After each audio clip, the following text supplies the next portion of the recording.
Hi, I'm Urban Ted, and I'm here to tell you about LEGO's globalization around the world, from a small toy workshop to massive factories, stores, and theme parks all around the world.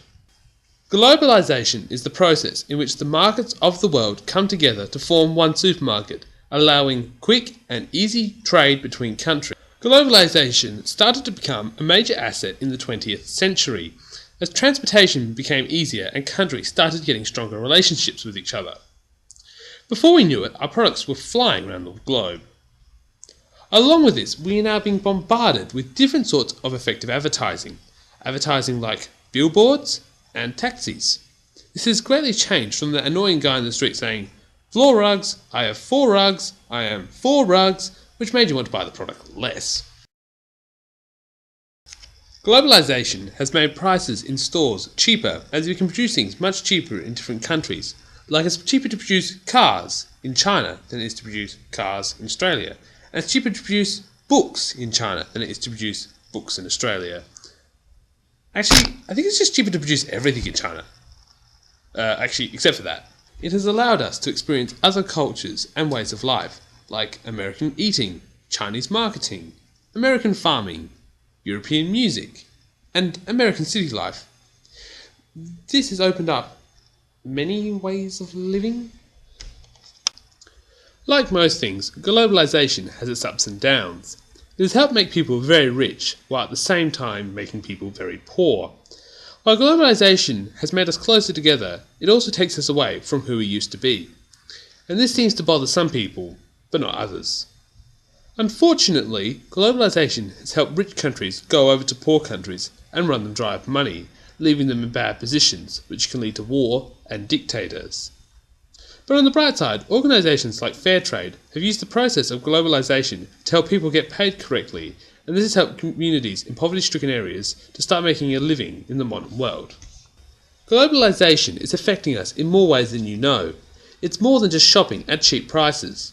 Globalisation brings social change. Facebook, for example, is a way in which we are able to communicate very quickly.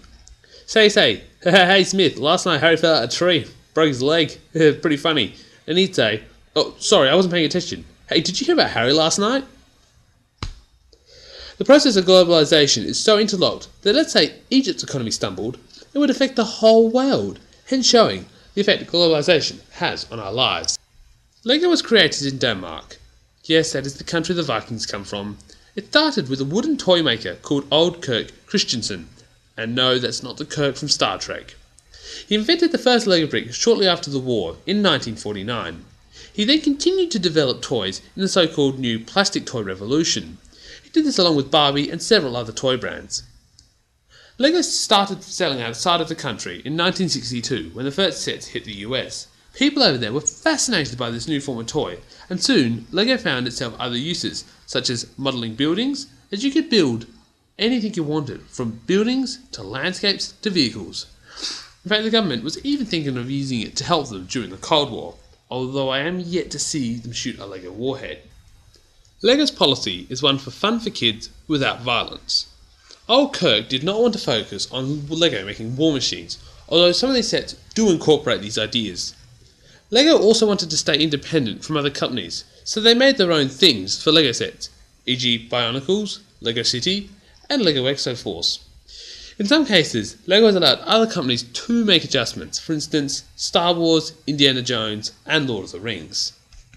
Lego has also been into outer space, with 2 figures currently on Mars, while Lego figurines of the Roman god Jupiter, Venus, and Mars are currently on NASA's Juno probe, heading to Jupiter.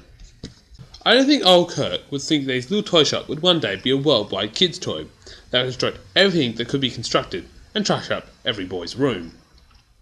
Their vision is to inspire and develop the builders of tomorrow. Lego hopes to use their products to encourage children's constructive ability and encourage learning and engineering in architecture. This has made Lego a very influential company in the Western world. Unfortunately, like other manufacturing companies, Lego does get most of its products from developing countries using low-cost labour. Recently, Lego had to decommission a lot of their manufacturing plants from Denmark and set up new ones in China due to rising manufacturing prices. Despite this, Lego hopes to improve their reputation by recycling its plastic waste. It uses most of its old plastic waste to recycle for more bricks, and what it can't use, it gives to other companies to use. Lego's vision is to be the toy of tomorrow, and to do this, they try to be as ethical as possible. Thank you very much for listening.